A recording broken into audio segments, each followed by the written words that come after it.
Hey, what's going on, guys? I just wanted to drop in and do a stream that will eventually I'll have a video that I can put out, but I didn't want to spend a lot of time editing to share some of my thoughts initially on Outriders.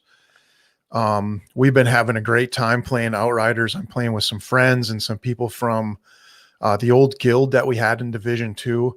And the big thing is I dropped back into Division 2 here in the last I don't know, a few months or so, a couple months, just started playing it again because that's one of my all-time favorite games. I had so much fun when Division 2 first released.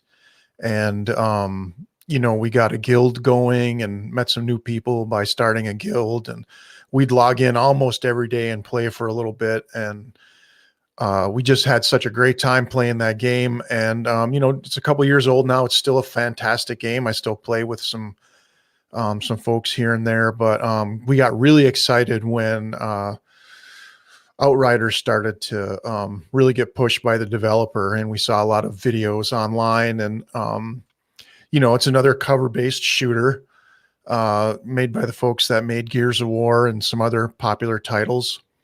And so we got really excited about it. Here's a new game that we can jump into and have some fun. It'll be some fresh content, something we haven't played before.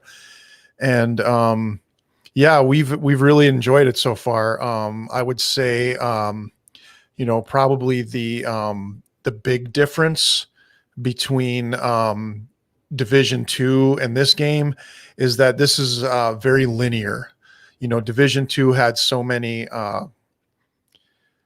side things that you could do. I guess the question I'm asking myself with Outriders right now is, when I can't play with my friends, what can I jump in and do without sort of spoiling the storyline, for myself? I want to experience that first with my friends. And we were able to do that in Division 2, where you could, you log in and you hit the major story points. But if you didn't want to do that, you could log in and go work on bounties, or you could run the streets for the the events that were going on in the streets, like the territory controls and the hostage situations.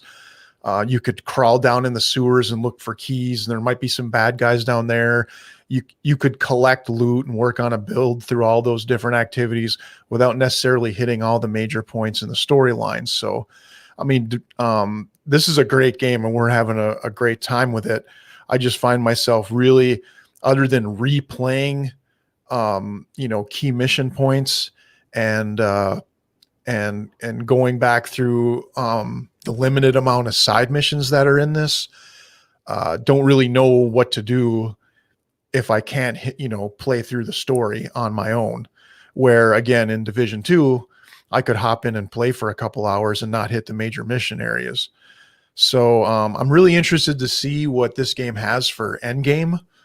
And if things sort of open up at that point, like if there's a lot of replayability to this, because obviously, Division 2 has just a ton of replayability and has so much content that there's really never a lack of anything to do. Now, if you've been playing kind of not, and also Division 2 had the dark zone, right, where you could kind of creep in there and hit the PvE areas and try to collect loot, and then you'd run into other players and you'd have to make a specific build for that type of play, for the PvE points. So again, I'm really anxious to see what endgame is like here, and if things open up a little more, and really how much replayability this game will have, outside of adding additional content to it. So, I see Division 2 as this sort of really wide open space with a lot of room to play around and do different activities. And I see Outriders right now as kind of a tunnel. And you can back up in that tunnel and replay some stuff with your friends, but there's really nowhere to really branch out and go work on collecting gear in ways other than, really hitting, again, the main storylines or the, again, really kind of a limited number of side missions. Now I've got 3 characters right now. My highest level character is, I think, 25. So I haven't hit the level cap. I haven't started playing the expeditions, so maybe it does open wide up there. But all that to say, this game's definitely worth playing. Over the last couple of days, they seem to have really ironed out the server issues. I haven't had a problem logging in really any time of the day. I logged in several times over the weekend at different times and was very smooth.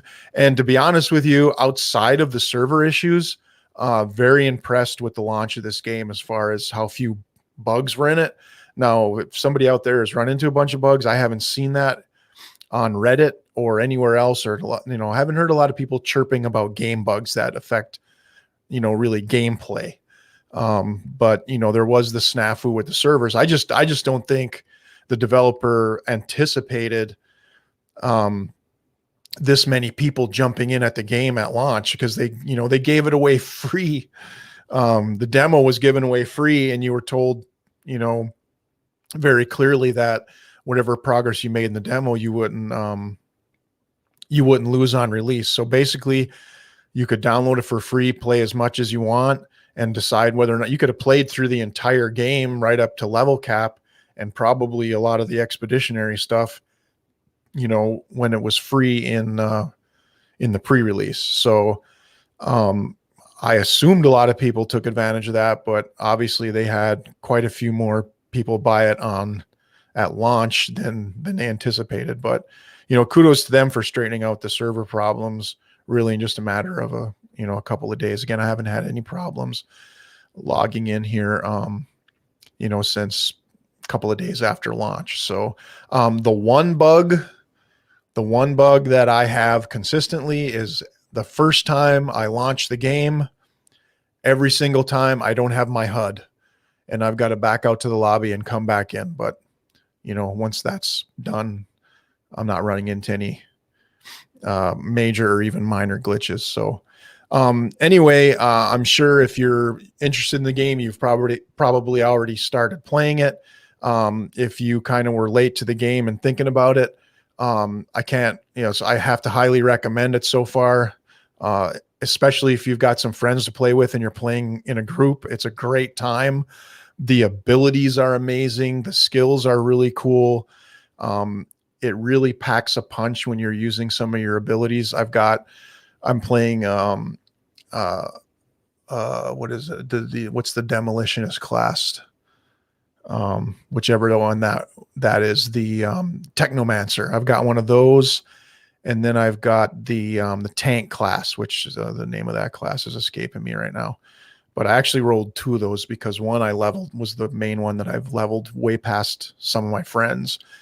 And then I wasn't sure how the game handled level scaling, and I didn't want to be sort of OP playing with my friends who were just starting to come into the game because they were busy the first few days of launch. But anyway, those are just kind of my basic thoughts on it. Leave me a message if you agree.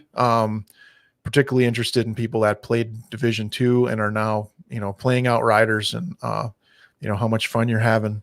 So, thanks for stopping by. Really appreciate it.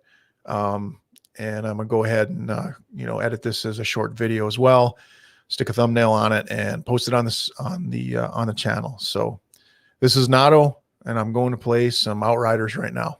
Thanks.